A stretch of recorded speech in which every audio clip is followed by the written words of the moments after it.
ಕರ್ನಾಟಕ ರಾಜ್ಯದ ಮುಖ್ಯಮಂತ್ರಿಯಾದಂತಹ ಸನ್ಮಾನ್ಯ ಸಿದ್ದರಾಮಯ್ಯನವರು 17ನೇ ಬಜೆಟ್ ಅನ್ನ ಮಂಡನೆ ಮಾಡುವುದರ ಮೂಲಕ ಒಂದು ಐತಿಹಾಸಿಕ ದಾಖಲೆಗೆ ಸಾಕ್ಷಿ ಆಗ್ತಾ ಇದ್ದಾರೆ.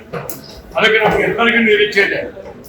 5 ಗ್ಯಾರಂಟಿಗಳನ್ನ ಕೊಡೋದ್ರ ಮೂಲಕ ಯುವಕರಿಗೆ ಉದ್ಯೋಗದಲ್ಲಿ ನೇಮಕಾತಿಯನ್ನ ಮಾಡ್ತೀವಿ ಅನ್ನುವಂತಹ ತೀರ್ಮಾನದಲ್ಲಿ ಇವತ್ತು ರಾಜ್ಯದ ಬಜೆಟ್ ಅನ್ನ 10-15ಕ್ಕೆ ಘೋಷಣೆ ಮಾಡ್ತಾರೆ. ಆ ಪ್ರಾರಂಭ ಆದ ನಂತರ ನಾವು ರಿಯಾಕ್ಟ್ ಮಾಡ್ತೇವೆ.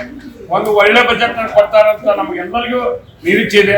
ಅದು ಅಭಿವೃದ್ಧಿ ಆಗಿರ್ಬೋದು, ಸರ್ವಧರ್ಮಕ್ಕಾಗಿರ್ಬೋದು, ಆರೋಗ್ಯ, ಶಿಕ್ಷಣ ಮತ್ತು ಇತರೆ ಮೂಲಭೂತ ಸೌಕರ್ಯಗಳನ್ನು ಕೊಡಲಿಕ್ಕೆ ವಿಶೇಷವಾದಂಥ ಒತ್ತಡ ಕೊಡ್ತಾರೆ ಅನ್ನುವಂಥ ಮಾಹಿತಿ ಮಾಧ್ಯಮಗಳ ಮೂಲಕ ಕೊಡೋಗಿದೆ. ಆ ಬಜೆಟ್ ಗೌಪ್ಯತೆ ಇರೋದ್ರಿಂದ ಮುಖ್ಯಮಂತ್ರಿಗಳು 10-15ಕ್ಕೆ ಪ್ರಾರಂಭ ಮಾಡಿದ್ರ ಬಗ್ಗೆ ನಾವು ಅದಕ್ಕೆ ರಿಯಾಕ್ಟ್ ಮಾಡ್ಬೋದು.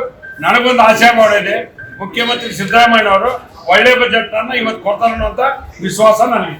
ಸರ್, ಈಗ ವಿಪಕ್ಷದವರೆಲ್ಲ ಸಿದ್ದರಾಮಯ್ಯನವ್ರನ್ನ ಸಾಲದ ರಾಮಯ್ಯ ಅಂತ ಟೀಕೆ ಮಾಡ್ತಿದ್ದಾರೆ ಸರ್. ಪ್ರತಿ ಬಜೆಟ್ ಅಲ್ಲೂ ಕೂಡ ಸಾಲ ಬಿಟ್ಟು ಹೋಗ್ತಿದ್ದಾರೆ ಅಂತ. ಒಂದು ವೈಟ್ ಪೇಪರ್ ಹೊರಡಿಸ್ಲಿ ಕೇಂದ್ರ ಸರ್ಕಾರ, ರಾಜ್ಯ ಸರ್ಕಾರ ಯಾರ ಕಾಲದಲ್ಲಿ ಎಷ್ಟು ಸಾಲ ಆಗಿದೆ ಅದಕ್ಕೆ ಉತ್ತರ ಹೇಳಿ ಅವರು. ಅದನ್ನ ಬಿಡದು ಇನ್ನೊಬ್ಬರ ಬಗ್ಗೆ ಟೀಕೆ ಮಾಡಿದಾಗ ಒಂದು ಕೆಲಸ. ಒಂದು ವಿರೋಧ ಪಕ್ಷ ಆಗಿ ಒಳ್ಳೆ ಸಲಹೆಗಳನ್ನ ಕೊಡ್ಲಿ, ಅದನ್ನ ನಾವು ಸ್ವೀಕರಿಸ್ತೇವೆ.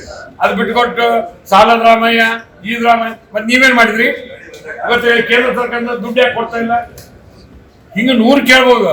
ಆದ್ರೆ ನಾವು ಕೇಂದ್ರ ಸರ್ಕಾರ ಇವತ್ತು ತಾಯಿ ಸ್ಥಾನದಲ್ಲಿದೆ. ಇವತ್ತು ನಾವೆಲ್ಲರೂ ಒತ್ತಾಯ ಮಾಡ್ತೇವೆ, ಮಹದಾಯಿ ಕಸ ಬಿಟ್ರೆ ಆಗ್ಬೇಕು, ಮೇಕೆದಾಟು ಆಗ್ಬೇಕು, ನಮ್ಮ ರಾಜ್ಯದ ನೀರಾವರಿಗೆ ದುಡ್ಡು ಕೊಡ್ಬೇಕು ಅಂತ ಕೇಳ್ತೀವಿ. ಮತ್ತೆ ಕೇಂದ್ರ ಸರ್ಕಾರ ಕೊಡ್ತಾ ಇಲ್ಲ.